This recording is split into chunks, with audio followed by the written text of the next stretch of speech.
Exploring the Human Journey. Hi and welcome. I am so glad you joined us. We are in Sedona, Arizona at the At One conference for Human Triumph. And the keynote speaker was Robin Landsong. She's here with me today. And this story is phenomenal. Oh my goodness. So thank you for being here, Robin. Certainly. Oh my goodness. So I don't even know where to start.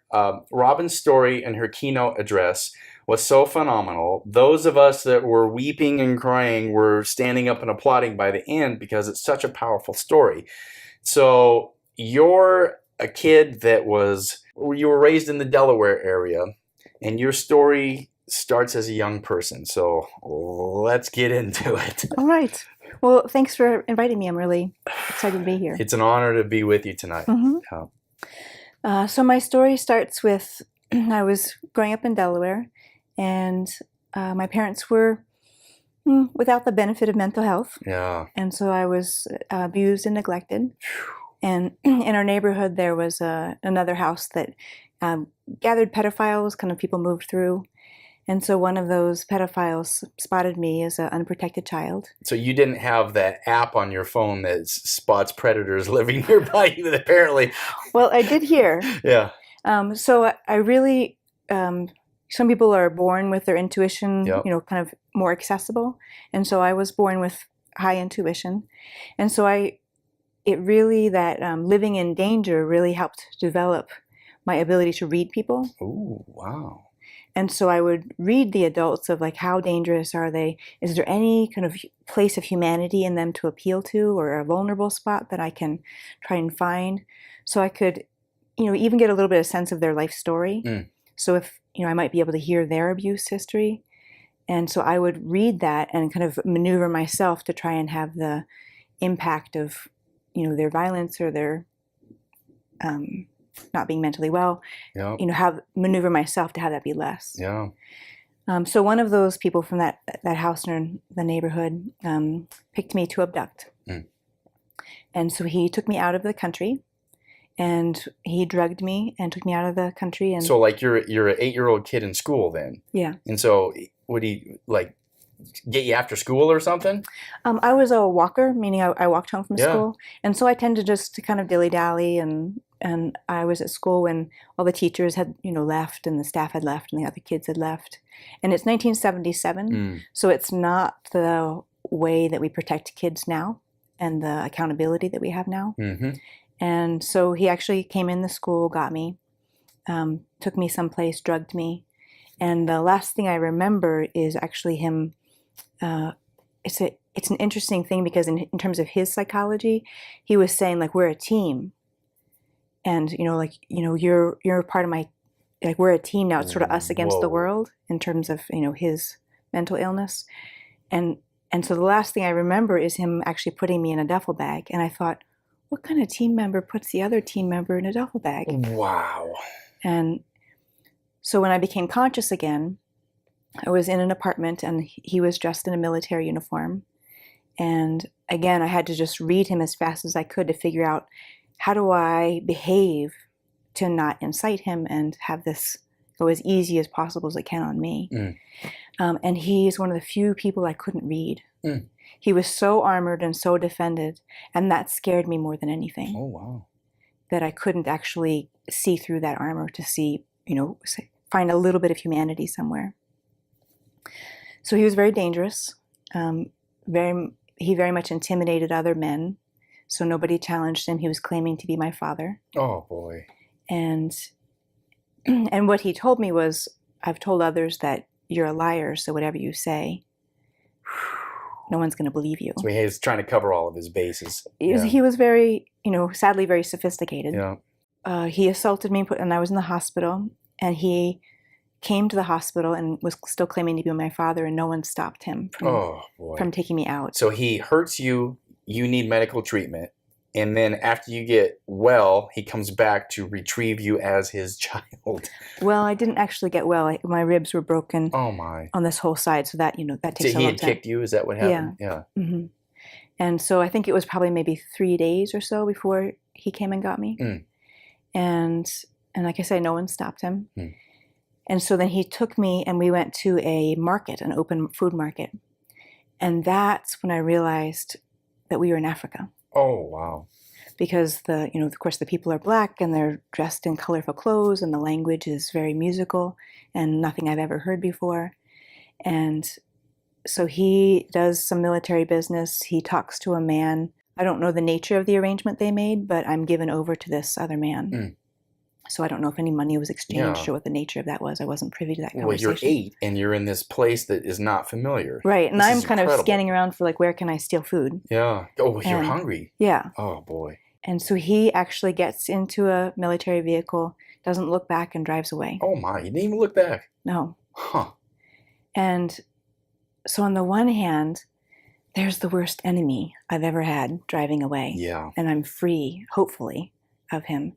On the other hand, he's the only person who knew where I came from. Oh, my. So how am I ever going to get back? So your connection back to where you came from is gone. Yes. Wow. Yeah.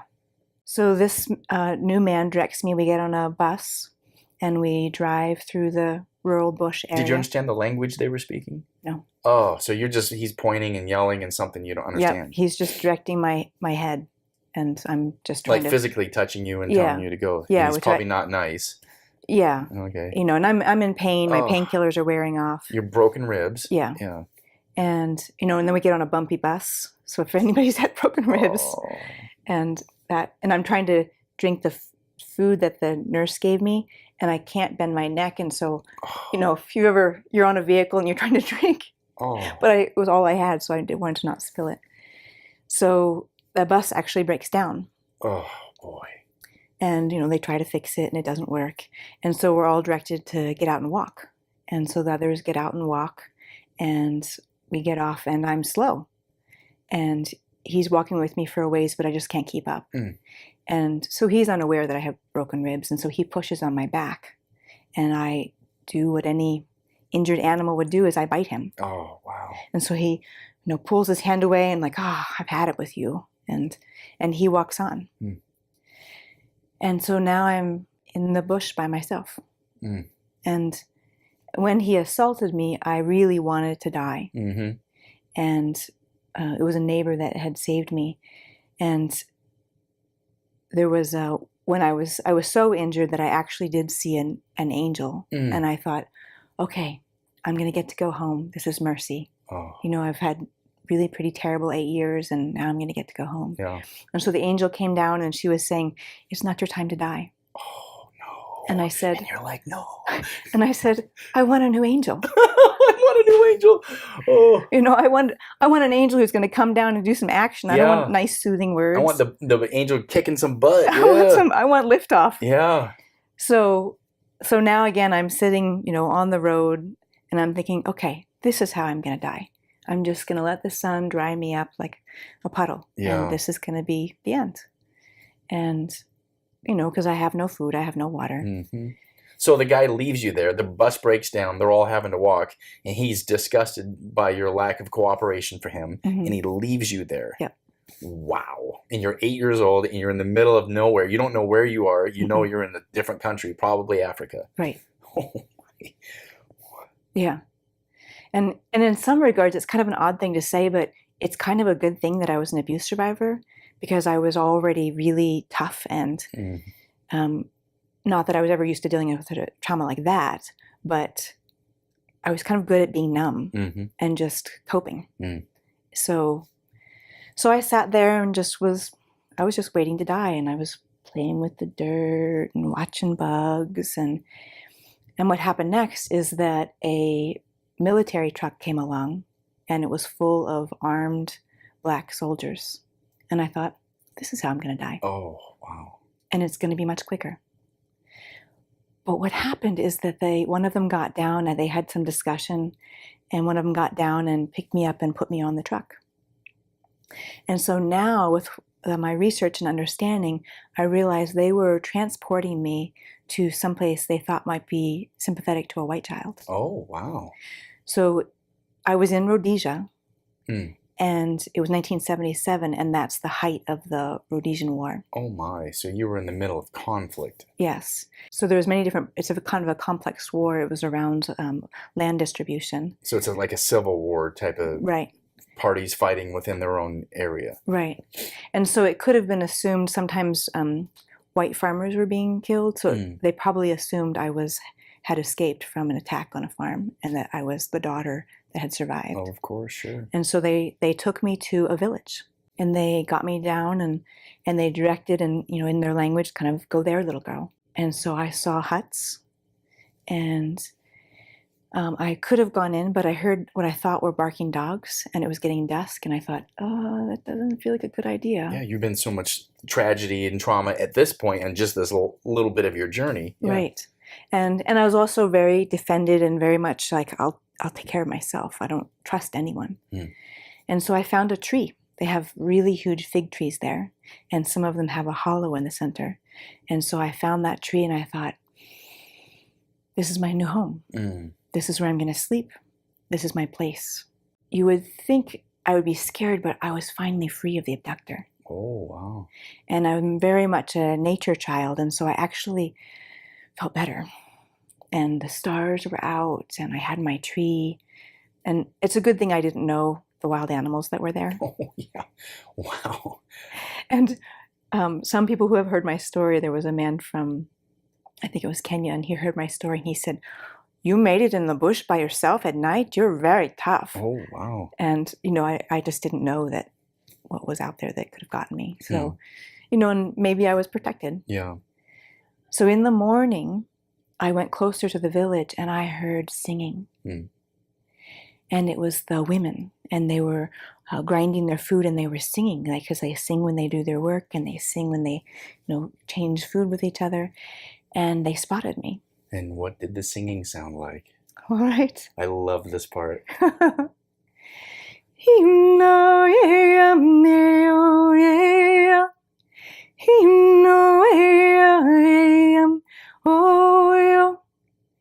Joyful, full of life, just full of generosity and full of vitality. And so I had been around adults who were not full of life, not full of, bitter and angry. Yeah. And so to see these people who are happy, I wanted to be near it. And so they brought me some food and brought me some water, and I ate it like a little animal. And so eventually the next morning I kind of came in more to the village, and it was the children who gathered around me and were feeling my hair and touching my white skin, and they took me to a fire circle. And one of the eldest girls, she started telling a story. And eventually I realized it was about me. Ooh. And that it was about how I arrived to her world.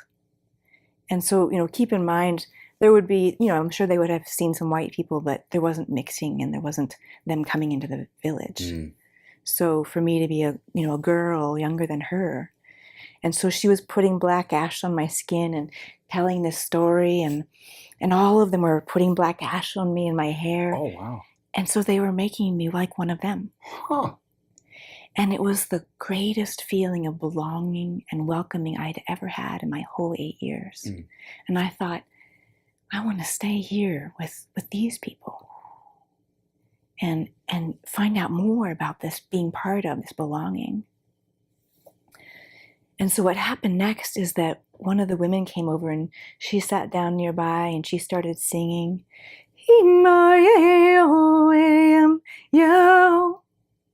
and she's calling me to her. And this calling song, I get closer to her and I don't even notice that the other children go off to play. And her song is so strong, and I can feel she's calling around the land, all the living things. And I'm getting closer and she's filling me up. I'm so exhausted, and she's filling the hollow places inside me. And she's nurturing me. And she's calling me to look her in the eye. And I've grown up not looking adults in the eye because I don't want to get their insanity inside me. Oh, wow. And so for her to be calling to look at her in the eye is like going against all my defendedness.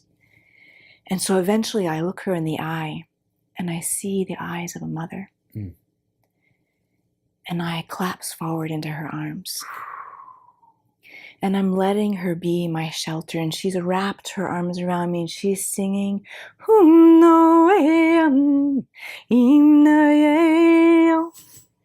it's nurturing. And I think if I stay with her, I'm going to become filled up and maybe I'll be feeling alive again. Yeah. And so they take care of me. And I start to learn their songs and I do ceremony with them. And they give me a naming ceremony. Wow.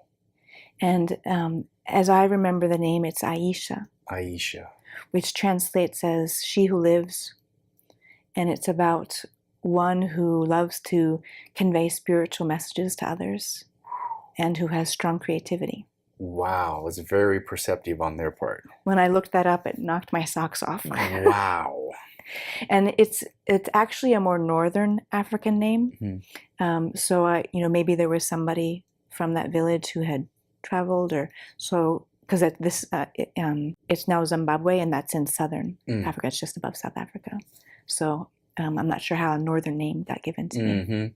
Yeah, it feels like that destiny of the way it needed to have been for that time. Right. What was the culture like there? What was the food or the water? How was that? How were you integrated into that? The common food is boiled cornmeal, Mm. and so it's soft and kind of tastes like cornbread, Mm-hmm. but sort of the texture of potato. Mm. And what's incredible is that I did my first return trip this past April in 2017, and I chose purposely our first people we stayed with to be native people, and so they fed us a traditional dinner, and I took a bite of that food, and I looked at John and I said, "This is it. This is it." Wow. Whoa. Yeah. So you're in a village. You're not anything you've ever experienced before, but you feel such a great sense of love and belonging. Yes. That must have felt really good to you to have a place of safety and comfort. Right. And I was aware that the soldiers had brought me here, but they hadn't harmed me. Yeah. So I was totally unaware of the war. And did you have an expectation in your 8-year-old mindset that that was where you were going to live forever and then you were just going to be happily ever after? Yep, this is my family. Yeah, and because you had come from a situation that maybe wasn't the healthiest, and so you were readily able to let go of that and go into a new direction? Right. Okay. Yeah, I mean, I wasn't really longing. I mean, obviously there was things that were familiar. Yeah. But it wasn't... But you weren't like, I can't wait till I get back. You were like, right. This feels so good. This is it. And, wow. and for an 8-year-old perspective, there's no discrepancy of like, sure, I'll grow up as a white child in this rural African village. You're probably not thinking about, you're just thinking as a kid would, this is, okay, here's now. The kids are very present. Right. We live right here. Right. And so, okay, well, how's that continue? Did you live happily ever after then? So one day I was playing by myself near a creek, and where some of the women had, it was a very fond place for me because some of the women had healed my bruises with the clay. There's very sticky clay there, and they had sung to me, and they got me to sing back to them. So they were singing and healing you. Yes. And when I could sing back to them, they all nodded that I was well again. Oh. They were using their voice and using meditation or the vibration of your singing in healing you. Right. Oh. And that the sign of being well is that somebody can dance and sing. Oh. So that's a great cultural thing for me to see the beautiful people having joy and dancing. Yeah. And you were experiencing that. When you can have joy and dance, that means you're well. Yes. Oh, that's beautiful. Yeah. So I went to play by that creek by myself, and I was doing my kid thing, watching bugs and watching things in the water, and then I heard a noise, and it was a soldier, and he was across the creek, and he was aiming his gun at me. Oh. And when his gun barrel became a circle, and I knew it was lined up right at my head, and so I was begging him for mercy. In my heart, I was asking him to see with his original eyes that would see me as the people of this village saw me. And I think maybe, through history and through oppression, that he was clouded from seeing with his original eyes, and he saw me as his enemy. Mm. And so he pulled the trigger, and the bullet grazed the top of my head. Oh, wow. And that knocked me off my feet. And I began to die of blood loss and shock. And I crossed over into another realm. So you had a near-death experience right there. Mm-hmm. Mm-hmm. And head wounds bleed a lot. Yeah. Yeah, any little scratch, and let alone having a gun wound, Yeah. a bullet wound. Wow. Mm-hmm. So what did you experience? When I crossed over onto the other side, at first I was not oriented. I was very disoriented. And I didn't remember actually what happened. I just knew something very important has happened. Mm. And so what oriented to me is I felt touch.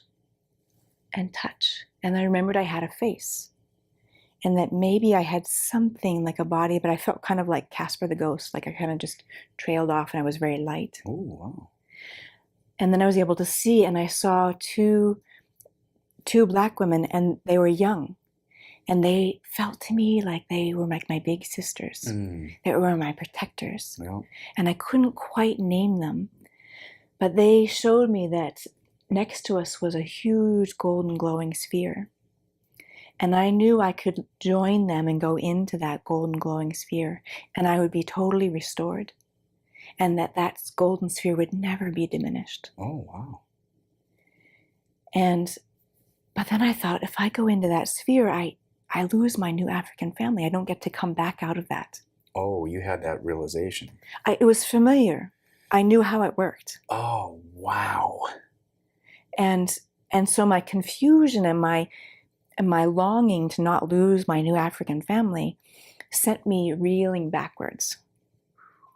And I landed in something that looked like an old stairwell, like you would imagine like Ireland in a cloudy day. Mm.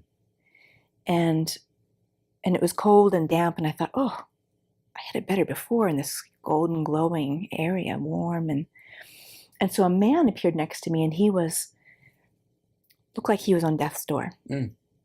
And he was offering me his arm because I was having trouble getting up. I was so weak. And I couldn't find a way to get up, so I went ahead and grabbed hold of his arm, but it was incredibly sturdy. Mm. And he was calling me that we were going to go down these stairs. And I thought, I don't really want to, but I don't know this place, and he seems to, so I went down the stairs with him. And we entered into a dark cave. It had a stone archway, and we went into this dark cave, and I thought, oh, I really had it better before. So you feel like you had your near-death experience, and then was this the physical world you were in, or is that still part of that experience? This is all still part of that other realm. Okay, so you're still on the other side then? Yes. Oh, wow. Yeah. And so in this dark cave was all my repressed emotions and screaming from my 8 years of abuse. Wow. And I wanted to run away from it, and I wanted to get away from it all. Oh, yeah. But he held me steady. And for one moment, I could see through his eyes to what I look like. Hmm. And through his eyes, his generosity and his compassion, I could see that the abuse wasn't my fault. Hmm. And that it was the responsibility of the adults. And that I couldn't have done it right, or I couldn't have been good enough to not make it happen. And when I understood it wasn't my fault, then the screaming stopped. And so in essence, I got the learning I needed to get and the purification I needed to get so that I could go on and receive the love later on that was going to be offered to me. Mm. So we came out of that cave, and we were at a cliff edge, and it was night sky, and the stars were like nothing I'd ever seen here. They're so colorful, and they felt like they were living relatives, like I knew them. Wow. And so my faith in him, I realized he could go anywhere. And he came there to help me not get lost in my dark cave. He came to help me not avoid what was difficult, but to be able to walk through it. So my faith was total, and I put my hands in his and said, where are we going next? Wow. And he nodded off the cliff edge. Whoa. And so on the other realm, you don't need words. You can just communicate directly. Yep. And so we left together. I said, okay. And when we left, our arms kind of spread out like as if we were birds floating on the wind. And we went from night sky to morning sunrise. Oh, wow. And there was the golden glowing sphere again, 100 times bigger. And he kind of told me, this is dying. And I thought, well, this is graceful, guided. I know I'm loved. Yeah. And I'm held. And I still have freedom. I still have choice. And so he parted paths with mine, and I felt the steadiness that I had seen in him now inside me. Mm. And so I could have gone on to the golden sphere, Mm-hmm. an easier path. But I still had this desire to be back with my African family. Wow. And so I directed myself down in this field. And there in that field, I met a man. And again, I'm still kind of longing for my African family, and I'm looking around for them, and I can't find them. But then I meet this man, and he's got a beard, and his hair is about to here, and he has a robe on with sleeves that are come out here, and maybe it's kind of felted wool, and he has a sheep herder staff. And I look into his face, and I feel like I have no reason to have disturbance. He is the presence of peace. And he hasn't moved his arms, but I feel held by him. Mm. And he begins to change form. When I think I know what he looks like, he changes his face to a lion. Oh. And then his face changes to a child. Mm. And he's teaching me it's not the form that matters, it's the connection. Oh. Because I still feel that same presence and peace, no matter what the form. And I think of one of the men from the village who was so good to me, and then that's the face that appears. And my heart just bursts with the love I have for that man. Mm. And then the face changes again. And my heart stays the same, the love stays the same, and I realize I'm more capable of love and loving someone I don't even know than I thought. Mm-hmm. So what happens next is that he leans his forehead next to mine, and I see as he sees. And that is that there are living lines connecting all of us, my heart to your heart. And that these are like golden spider webs. And we can strengthen those living lines of connection with our focus and our love. So he comes back, and I come back to my perspective, and my faith in him is absolute. Mm. And so I lean my whole being into his, and we travel through a tunnel of light. And when we come out, I'm above looking down on the scene where my body is. And my African mama has found my body, and she's pulled my body up onto her lap, and she's stopping the blood flow, and she's wailing. Mm. And I'm looking down, and I have so much love for her. Oh, wow. And what I wanted to be able to say to her is, I'm okay. I'm free of pain. Yep. I'm totally held. I'm completely guided, and it's okay. Yep. And so what I want people to know is when their loved one has crossed over, even if it is violent, they're okay on the other side. They're not in pain. So good. And they're free, and they're totally received and loved and free. Mm-hmm. And so I witness this, and I begin to lift off, and I go up into an open passageway, and I'm being purified. So any last places where I believe I'm unworthy are shedding off. Oh, wow, that's great. And I'm going home. And my word for the source is the great heart. Oh, yeah. And other people might use the word God. Yeah. And so the great heart is the source that sang me into being. Mm. And I know I'm going to be received there. Yeah. But what happens before I totally merge home with that great heart is that I hear singing in this passageway. And I realize it's my African mother. And she's called on the ancestors in the land to join her in a calling song. And this calling song is so strong. It comes through the veils that had closed behind me. And when his song reaches me, I remember, I have an awakening of my purpose, that I'm a medicine singer like her. Oh, wow. And that I haven't done that yet. And that I can sing to people to help them remember their song and remember their connection, just as she did for me when I first arrived to the village, and just as she was doing for me right now. And that desire to live that purpose turned me around in the tunnel, and I came back. And when I landed back in her arms and back into a physical body, the pain returned. And I felt so weak and so frail, like I was just kind of dried leaves that could just be blown in the wind. But she was my shelter.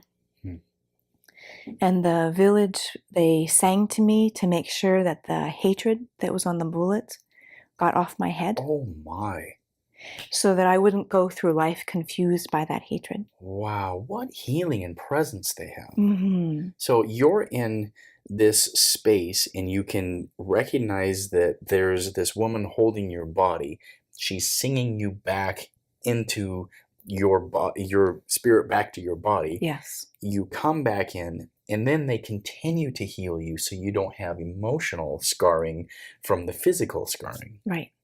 Wow. So the next part is very sad. The soldiers came back, my best guess is about 2 days later, and they attacked the village. Oh, no. And I was in a hut when the shooting started. Oh, man. And so one of the other mothers, she hid me, and we waited until it was silent. And she put me up on her hip and left the hut and started to run. And she made it about 20 feet. And the bullets came from that direction, so the opposite side of where I was. And she went down, and I went down with her. And keep in mind, this is just 2 days from when I had been shot, and I'm still...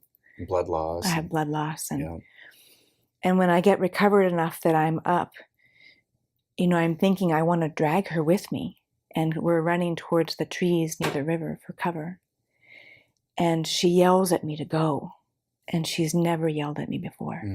And the intensity of her command, I follow it. And so I turn and run, and I make it about another 30 feet.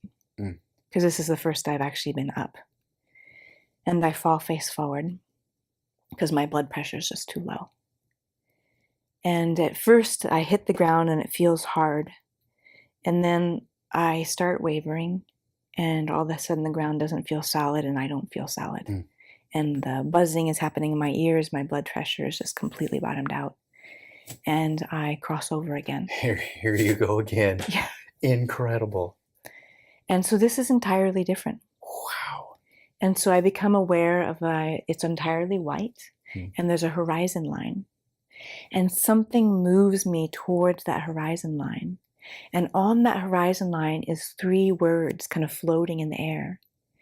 And it's a song. It's the words to a song. And the song is, "You will live. You will live." And it's the song to 3 Blind Mice. Yeah, I love it. And that's a positive memory for me, because one of the kindest things my brother ever did for me was read me the whole series of the 3 Blind Mice when I was really sick with a fever in bed. That's so good. So I trust whoever is singing me this song. And so like I said, I moved closer, and there's a bouncing blue ball on the words, which is really helpful because I have a brain injury. Oh my. And to even follow 3 words is difficult. So following the "you will live." And then I realize it's not just a school song I'm supposed to memorize. It's a message to me, and I have to work at comprehending. You will live. They're talking to me. Did I die again? And I look around, well, it's all white. There's no trees, there's no river. I don't really have a body. and there's words floating in the air with a blue dot. And before I really draw any conclusion about that, I'm shown the record player that's singing this song, that's playing this song. And so the stylist stops and the record's being shown to me, and at a certain angle, it's very close, and I can see that there's deep gouges in the beginning of this record. And I think, this record is damaged. It should be thrown away. Oh, wow. And with a huge booming voice, I hear, "The wounds are how I find you so I can love you. The wounds are where the love goes in and your light shines out." And so sometimes when we're broken open, that's the place where spirit can come in and our spirit can shine through. Yeah. And so I get curious about who's speaking to me. And then I can see through the veil. And there's a man, and he's seated, and he's got black hair, and his hair's up in a bun, and he's masculine, but he's also very beautiful. And he's decorated in jewels and has kind of bejeweled things around him. And he's intense. I can tell that with one hand, he can create a mountain, and with another gesture, he can destroy a mountain. And so it's very intense to be in his presence and have his focus on me. Who am I to have the full focus of somebody who can create and destroy? And so he begins to show me 2 plains of land, and they're beautiful, and they have animals, but then all of a sudden they start crushing together, and it's violent and it's catastrophic, but in the end there's a mountain. And then he starts showing me that the mountain is coming down grain by grain and mudslides and bit by bit. And he says, "Shall we destroy the mountain so you can have the beach?" And I say, "No, I want the mountain and the beach." Oh, I want it all. I want both. And I don't like the destruction part. Yeah. And he says, "Destruction makes available the ingredients for new creation." Oh, that's powerful. Can you identify that it was like Shiva or something like that? Is it? It took me a while, but when I looked up research, Shiva is creation and destruction both. Yeah, that is incredible. And so what's so intense for me is that I'm part of that. And so when I looked that up, I realized the message of "you will live" is that he saw some purpose for me to be part of a plan, that I was part of the new creation. Yeah. I was part of a new beginning. So you've seen the mountain come together, and he says, "Do you want to take down the mountain and give you the beach?" And you want both the mountain and the beach. Right. And he says, and I say, I think I get it. Like, you have to destroy something to make those ingredients available for the new creation. And he says, "You remember now, but you will forget again. But it's okay, because I'll hold the big picture."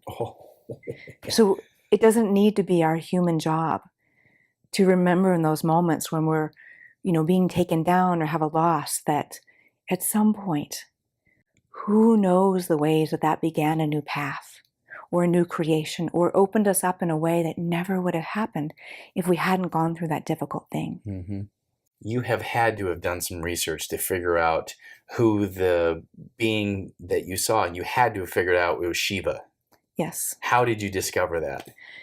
Well, so I've been writing my book for 9 years. Oh. And it's been an incredible process of really, I started 9 years ago, and I thought it was just going to be a little something. Yeah, a little pamphlet. Yeah. A little and so essay. I had started with 7 pages, and I gave those 7 pages to my now husband, and he took 2 hours to read those 7 pages. He was so thorough and so careful, and he held it so sacred. And he gave it back to me, and he said, "This is great, but unpack it. Yeah. Tell us how you felt." And so for 9 years, he's just interviewed me to open it up and unpack it. And so it's taken all that time, because as you can tell, like all the trauma that's in there, it took me, I would open it up and then I'd have to relive the emotion and do lots of EMDR therapy and healing modalities and body healing and herbal healing. And then I'd be ready to come back to the manuscript again. But sometimes I would just have to set it aside so I could just integrate. And really early on, my commitment to my future readers was, I'm not going to give them my unfinished trauma. Mm-hmm. I'm going to metabolize it myself, Yep. so that when this book comes out, they're reading my healing, not Yes. my trauma. Oh, so good. All right, so I don't want to lose this. I feel like you were in this space where you're like, should I come back? Should I stay? So you talk to this being that convinces you that there's going to be something made new. Mm-hmm. And so he sends me back, and I come back to my body, and it feels horrid. My neck is injured from the fall. You know, my jaw has been injured. My arm was pinned under me, and I just am incredibly weak. And he commands me. And so even though I've come back to this physical realm, I can still hear his command. I can't see him anymore. And he says, pull forward now. And I think, with what? I'm totally weak. And he says, dig in and pull forward. And what he's getting across to me is I have to get further from the village, because the animals are going to come at nightfall for the smell of blood. Oh, wow, yeah. And so with his strength and with his will, inch by inch, I pull forward. And he's giving me the picture that I'm pulling forward to the well, because people will come there tomorrow for water from other villages. And so what I want to get across is, it wasn't my will. I wanted to die. Yeah. But it was his command and his holding the big picture that pulled me forward. And so the next morning, a woman comes and she finds me at the well. And she washes the dried blood off my face, because my running got the bleeding going again. And she moves my limbs, and she puts me on her back and takes me back to her homestead. And when other people see that she has a wounded white child, understand that that was very dangerous during that war. From one side, she could have been accused of abducting a white child, which would be extremely dangerous. Yep. From the other side, she could have been accused from siding with the enemy, which would have been even more dangerous. Death sentence either way. Yep. And so other people said to her, don't bother with her. She's too dangerous for your family. And they were right. But she said to them, I won't throw her away. She's a living human being. And it was her courage to love bravely that is why I'm here. She could have left me at the well. But she chose to take that risk for somebody she didn't even know. And what I've learned since then is that the culture, many places in African culture, is that you don't just mother your own birth children, you mother children. And that you mother your sister's child. And sometimes in certain cultures, they even trade children. So there's very much a culture of like, if this child needs mothering, I will give it. So it's that tradition that I think is why I'm here. And so this new family took care of me, and I was with them as best as I know about 2 or 3 weeks. And there was a granddaughter in that family that I just named everybody what I came up with, and I called her Girl Who Smiles Like the Sun. And so the grandmother was named Mary Lucy, and the granddaughter was Mayamu. And so they took care of me, and they had more prayer singing to heal my head, and they continued to open the singing medicine inside me. Oh, beautiful. And so they arranged to send me to the nearest white family across the river into South Africa. They said, we found this wounded white child, and that family said, well, we'll try to get her back to whoever she belongs to, so we'll take her. And so I was with them for a while, and I started really collapsing from all the stress, and so they hospitalized me. And so from there, they found out where I was originally from in America, and arrangements were made to return me home. Oh, man. So, good. You get to go home to reunited with your birth parents. Yeah. And so sadly, when I got back, the culture in my family, with many families of abuse, was if we don't talk about it, it never happened. Oh, so we just hide it. And bury it deep down. And, they were not emotionally open to supporting me or helping me heal this trauma or hearing any of the positive. Unfortunately, they were racist. So the last thing I was going to be able to do was praise this family that had loved me and cared for me. And so when I tried to talk about it to my mom, she actually hit me. What? And so, I have a brain injury. I'm recovering here, and I'm recovering from all these broken ribs, and I cannot tolerate being hit. So I crawl under the bed, and I just remember the shell of the child I need to be in this household. It's sort of like putting on an old crab shell. Yep. That I thought I would never need again. Back to the force field. Yes. And so I'm doing what I need to do to survive. And there's so many people who know this experience. Yep. Of, doing what you have to do, putting it away either outside of yourself or compressing it somewhere in you. Yep. And so I had to put the names and the songs and the memories outside of myself. I didn't reunite with those memories until I got to college and I was safe and I had adult power. And then it just came bursting forth and through nightmares, and some of the memories started back, and I accepted that I just had tons of trauma coming up.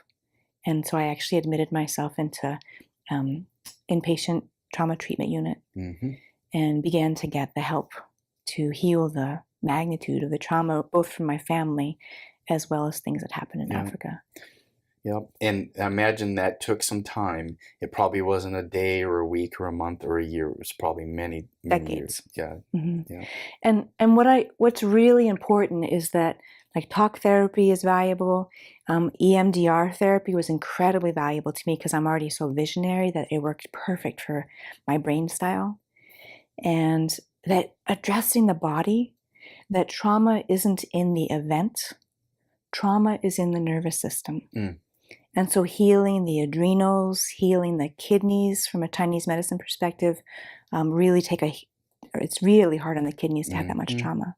So acupuncture and massage and craniosacral and herbal medicine, especially for the adrenals, is, I think, essential and really helps people get to beyond what talk therapy can do. Because there's kind of a stopping point I found for talk therapy. It's great for so much, but it only gets people so far, and they need to do the spiritual work to make meaning of their experience. And that's what writing the book has really done for me, is help me make meaning of my own experience, both the near death, and to really honor the people who saved my life. And so, like I said, this last April, we did the first return trip in 40 years. Incredible. This is April of 2017, in case you're watching this in some future year ahead in advance on YouTube or something. And we found every location. I got to reunite with Mayamu, which was so profoundly healing. And she hugged me and took me in right away. And then the first thing she did was bend me forward and check and make sure my bullet wound had healed. Oh my goodness. We hadn't told anybody there where the bullet wound was. So she knew firsthand. So there's the validation for people that had told you you may have just been making this up, or you had like my whole family. Yeah, this never happened. You actually had someone that said, oh yeah, not only did it happen, I remember it. And she's inspecting to see if you have a bullet scar. Right. Hello. Oh.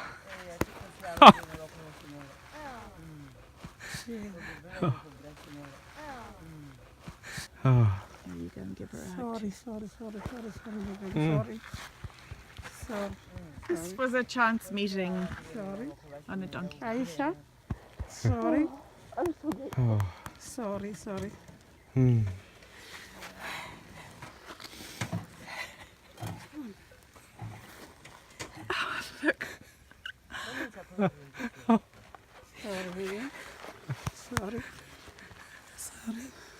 Tani madam. Hoe Danny? Ronu tani. Yeah. And finding the location and getting to return to where the village was. Right now it's an open pasture. And I got to bow down on that land and give my thanks and give my prayer and sing back to them. And I felt their presence in my heart so strong. And what happened for me is that I had been trying to keep the memories alive out of respect. And doing that, it left it in the land. And I can trust that people from that area, they remember. I'm not the only one who remembers their lives and who they were. So I was able to let it rest in a way that I never could have done without it being a return trip. Yeah. And to see the tree that I was in, we found the exact spot where I was shot. We found the creek. I have a little piece of that clay. Wow.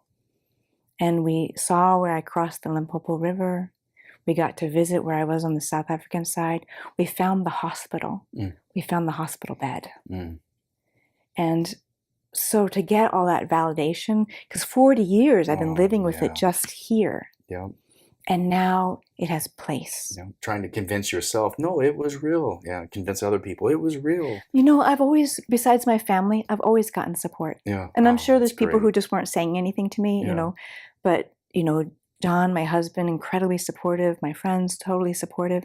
Because I think, especially those people who kind of were my readers for my manuscript, that they could feel, you know, who I am. And it's like, I have all the after effects of a near-death experience. My intuition is extremely high. I'm a health intuitive. I'm an empath.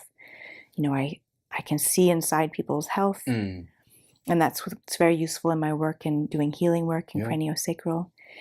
And I've been opened. And you don't have those after effects without being opened by trauma, opened by a near-death experience.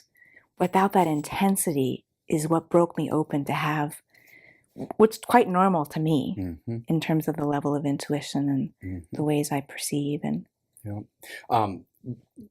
while I'm thinking about it here, tell the viewers and the listeners your website and how they can get a hold of your work. So it's my name, robinlandsong.com. And so there's my artwork. I do a lot of visionary artwork. Beautiful. And so there's all of that's on my websites available. And there's some videos of my talk there. And my talk has some of the video of the reunion with my MO. And there's also, right now I'm still doing individual sessions. People can book a distance session. And so I use my health intuition and read people no matter where they are in the world. Yep. So you can Skype or Zoom or however you do that. Yeah. And then we both, we kind of hang up and then we actually drop down and do the session. And the distance sessions are different than the in-person in that it's really about kind of using my intuition to read what might be helpful to them and just help them in knowing like what might be underlying cause for their health issues. That's really my specialty, is what's underlying cause here, whether that's emotional, whether that's diet, whether that's illness, you know. And then if I see something, I really direct people to get assessment. I don't diagnose. And I might say, I'd like you to get tested on this. I'd like you to, investigate this further. I'd like you to try out switching this part of your diet. So as you travel around and do conferences, they can meet you there? Yeah, we do singing. My husband and I do singing medicine workshops. Oh yeah, we're going to get into that next. It's awesome. And so, I mean, but the city that you work out of? Olympia, Washington. Okay. So get in your car and go to Olympia, schedule a session. So, but she does the work online, and so there's always a way to make a connection. So now I want to give presence to the work that you and John are doing. So you have sacred musical medicine song. You tell me how you frame that. I got to experience it. Tell me how to frame what your work is. So I call it singing medicine. Singing medicine it is. And so it's really what for my part of it, it's what I learned about listening to the song that's in the land. Yeah. And that each person is born with their own medicine song, their signature medicine song. And so I do my best to listen into that and sing it back to them. And sometimes when I get it, people say, I already knew that song. And one of my patients who, she has an illness and it caused paralysis in her body. And the morning that she woke up when she was first paralyzed, she had a dream where she had heard a song. And so after one of our sessions, I was doing prayer and doing the singing medicine for her. And I had felt that special feeling that I had got it. And I opened my eyes and she had tears running down her face. And she said, that's the song I heard in my dream that let me know that someday I might actually be okay. And that gave her hope even when she woke up paralyzed, for how terrifying that would be. That song gave her something to hold on to. And that I had gotten lucky and sang it back to her was very healing and powerful for her. And so for John, it's a different process of how he taps in. But when he and I got together, what happened is that sometimes our voice becomes what I call two creeks coming together to become one river. Mm-hmm. And so we become the hollow bones to let spirit sing through us. Mm-hmm. And so we just have to let our personalities and our egos just gone. Mm. And then let spirit sing through us. And when it works, when it happens, like today when we were at the labyrinth, the land was just coming right through in this, and it goes well beyond my vocal range. You know, and John can sing higher than his vocal range when we're tapped in that way. I can sing lower than my vocal range because it's spirit singing through us, and it's not about us.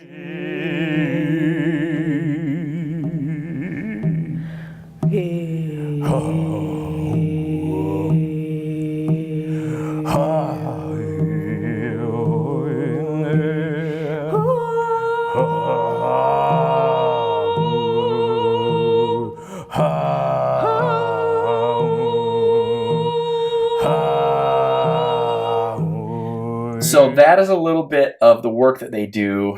John, welcome to the show. Thank you. I'm so glad you guys are here together. Now, I felt when I was listening to you that it was very Native American feeling. It had kind of that Sedona cowboy western feel, Indians, and I felt it was like a powwow. I felt it was very indigenous, very grounded and earthy the way you guys are doing, and it didn't feel like you were doing something that you had practiced and rehearsed. It felt like it was very spontaneous, and it was just intuitively coming up. And I observed your voices going, and then they'd come together, and you guys would be, and then you'd do your thing, and then she'd do her thing. Tell me about the work that you're doing. It was amazing. Mm-hmm. You want to start? Yeah, for me, it's just letting what wants to come through. Mm-hmm. And that's about it. And, for me, that kind of thing started a little bit before I met Robin, and I was found myself singing in my house, and these big tones would come through, and I would think, that's not really me, the way I usually sing, and what's going on. And then I'd let my voice go, and it would sound like what you described, and I'd think, well, I can't really share this with anybody because what do I do with this, right? Yeah. And then I met Robin, and she let me know how to make use of it, basically. Now, you guys told me a fun story of how you said when you first started singing together, it was different because you were used to singing with somebody that was calm, played the harp, and then suddenly you've got this rock and roll guy here. Yeah. Tell me about that. Yeah, so John's got a background as a recording artist, and he had been in a band. And if you want to say more about that. Yeah, what do I want to say about that? So, well, you talked about how he wanted to be the lead, and right, because he was used to being in a band with like singing over drums, singing over electric guitars, and so I'm used to singing with this music thanatologist who's a sweet angel, and so at first it felt like a vocal battle, and he was singing over me, and I thought, ugh, but I just had some kind of faith that there was something here, so I came back and we tried singing together again. And at some point, it was just like you're talking about that we had the, my voice and his voice, and it became not about us, and just this union. And so my sense is the song that's in the land comes through us. And so the vision that I had when I was kind of coming to understand what the singing medicine is that there's an ancient song that's already in the land. And according to my vision, humans came and based their language on how they interpreted that song that was already there. Mm-hmm. And so that's why it sounds like an original language from North America. Mm-hmm. Yeah. How do you integrate all of that is that something you do? Do you do sound healing in practice, or is that, how do you integrate that? Right. I don't have a sound healing practice outside of what Robin and I do. I do workshops to help people find their purpose, find what their strengths are. So you're already in kind of a mental wellness or purpose wellness? Yeah. I think what's fun for me about what I do is I go into government office buildings and create a, what I would call a sacred space. It's the languaging is completely different, right? We're talking about purpose, strengths, and so forth, so that it harmonizes more readily with goal orientation, right? The workplace and so forth. But it's still creating a sacred space so that people feel safe, so that they can tell, really say what's true for them.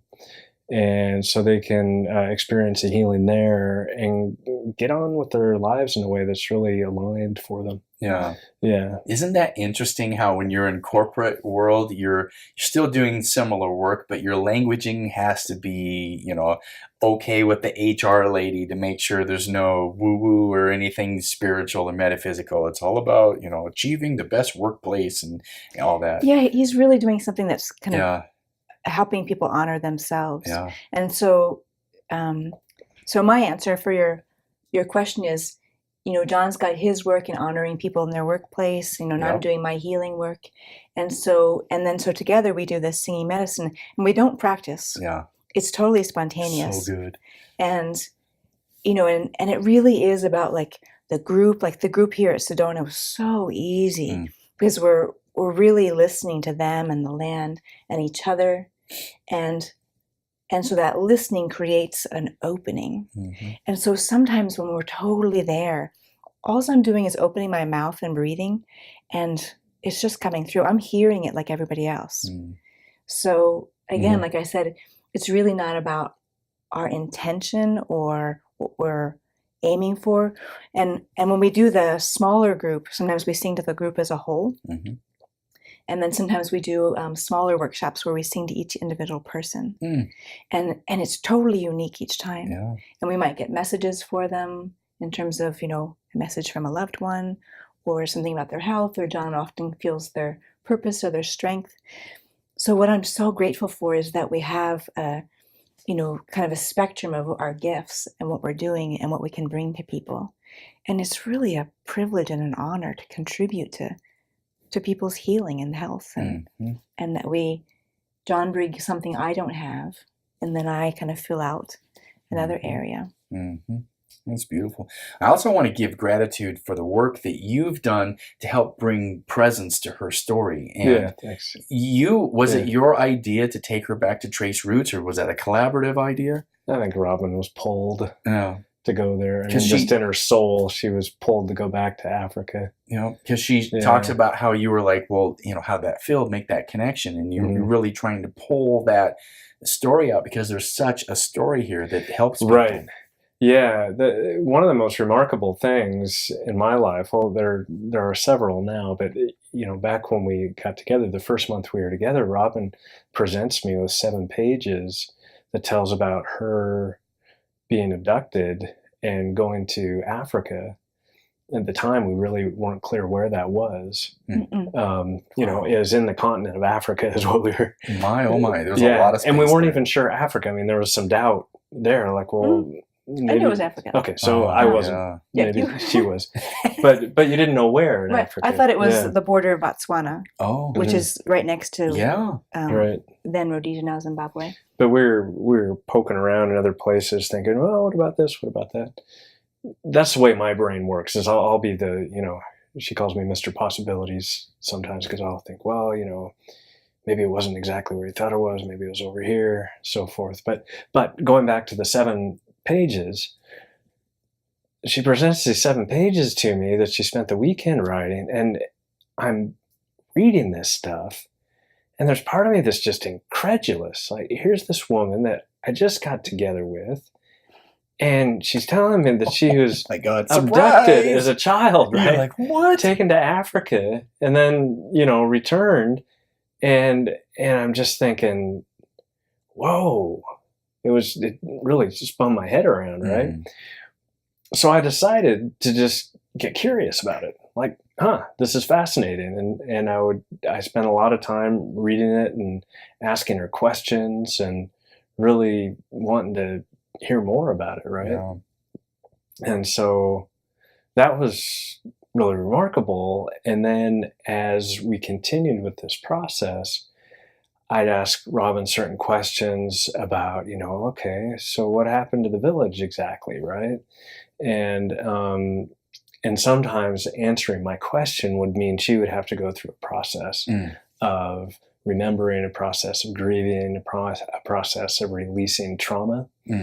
And so we would work together a lot of times through that process. And sometimes it would be months before she could really get back to answering that question. I'd have to let the storm clear out of her body, so to speak. And so that's part of the reason the book's been 9 years in the making so far. But it's just been it's this crazy great privilege to be a part of this. And you'll see in the film, we'll let everybody see how meeting Maemu on the road by this amazing synchronicity happened. It's incredible. Yeah. After that happened, I thought, okay, I can die. Yeah. If it was amazing. And the fun part about that part of your story is it was so synchronistic. You're just driving down the road, hoping to find someone that might have some remembrance. And there is Maemu herself. Yeah, and so we knew we were going to meet with Maemu like when we started, because that was our goal, is to have somebody. And so we had received a 4-minute video from Vanessa, who was our 6 degrees of separation to find Vanessa, and then Vanessa found Maemu. So we had a 4-minute video just so we could confirm that she was talking about me. And so we knew what she looked like. She didn't know what we looked like. So at some point, when Vanessa had picked us up and we were driving in. So at some point we were going to meet up, but it happened as we were driving in. It was our first day. So, and this is a big area. It's like driving into Tucson and, meeting your buddy who lives in Tucson on the road. I mean, it just doesn't happen. Lower population, but big. Lower population, big space. Incredible. And Vanessa sees Maemu maybe every 4 years. She on said. that road. Yeah. So talk about divine alignment. That was no accident. No accident. And Vanessa was talking about, as we were driving down, about her views. We were talking about spiritual views. And she said, well, I consider myself an atheist. And then you hear her in the video saying, well, this is a chance occurrence. And she goes, well, maybe not chance. Oh, so good. Yeah. Oh, it's incredible. I give you gratitude for sharing your story. I love the idea that we're spiritual beings having a human experience. And I love the connection of the work that you're doing now can come from the work that you've done in your past. And it is so incredible to see the connection of how you grew up as a child and at 8 years old had this horrific incident, but then you had the experience of true family, motherly love, and then back to trauma therapy and all of the work you've done, you've done the work, the years and years of work. And then to see how you've taken your pain and you've transmuted that into healing for other people. And then you've met someone that you can help along your journey that helps share the load. And what a wonderful experience then to be able to do healing and helping of other people and do it together. It's just incredible. And just this weekend in Sedona, I mean, the moments I had with people, like after I gave my talk and we did our singing medicine, just people giving me the feedback of. And so, of course, one of my big wounds is belonging, because I had it and then I lost it. And then I went back to my family where I didn't belong. And so when we did the singing medicine workshop here at the end, she said, I've never felt that I had a feeling of belonging, but right now I do. And I thought, just done my purpose. Yeah. And like what a privilege, what an honor. And I really believe that when we create healing for others, that's how we do our healing too. And each time I do a session, I've created and contributed to, along with spirit and their resources and their wisdom, we've created healing in the room. And I get to be in that, all these hours per week. Yeah. What a great thing is that? Yeah. How lucky am I? Incredible. The work you're doing is phenomenal. I give you gratitude for sharing your story. I like to end the episode with having the guests say, if there's one thing that you took away from this episode, the most important thing I want you to know is this thing, what would that be for each of you? Robin, I'll start with you. I really believe that we're strong at the broken places, and that just like I experienced in my near-death experience, that it can sometimes be when we've had loss or injury or illness, that challenge is not something to be ashamed of.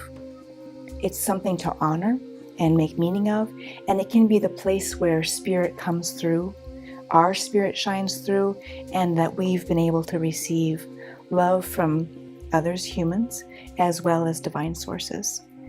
And so I would love our culture to shift from thinking, trauma or injury or illness is a personal problem, to it's a cultural something to honor.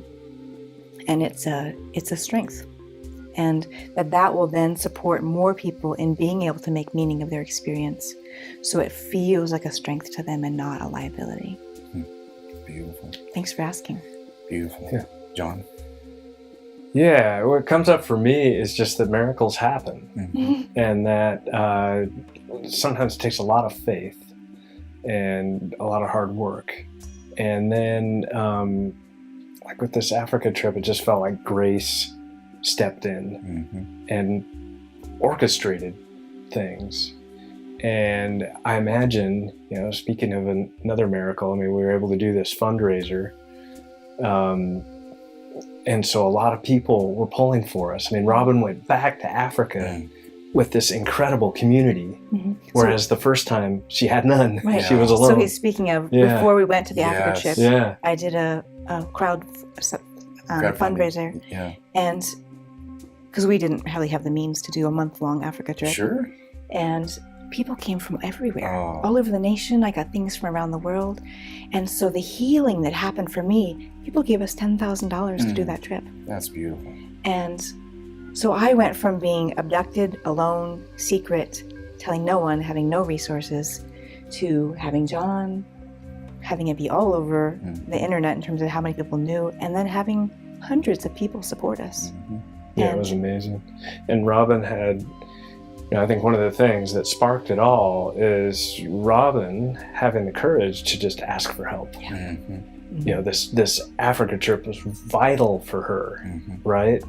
And it seems like, what happens for a lot of us, right? If there's something we want in our hearts so badly, and yet to ask for help to make that happen is really tough, right? It's vulnerable.